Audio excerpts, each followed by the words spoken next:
સિહોર પંથકમાં અકસ્માતોનો દોર યથાવત રહેવા પામ્યો છે। બે અલગ અલગ અકસ્માતમાં 5ને ઈજાઓ પહોંચી, જેમાં સિહોર સર્વોત્તમ ડેરી પાસે ટ્રક અને બાઇક વચ્ચે અકસ્માતમાં સિહોરમાં ખલીફા સોસાયટીમાં રહેતા સલીમભાઈ કાદરભાઈ, શબાનાબેન સલીમભાઈ તથા યાસીનભાઈ ગફુરભાઈ ખાલીફાને ઈજા, જ્યારે અમરગઢ પાસે બાઇક અને કાર વચ્ચે અકસ્માતના બીજા બનાવમાં રંઘોડાના શૈલેષભાઈ દેવજીભાઈ ભોજ તથા પૂનમબેન ભોજને ઈજાઓ થતા સિહોર હોસ્પિટલમાં ખસેડવામાં આવ્યા હતા।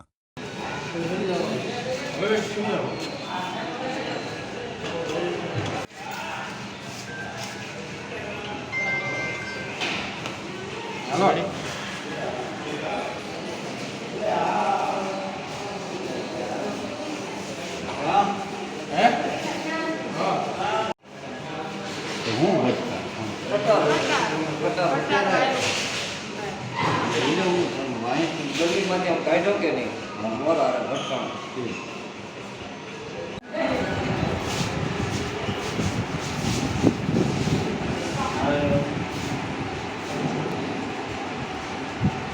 Well, I do something.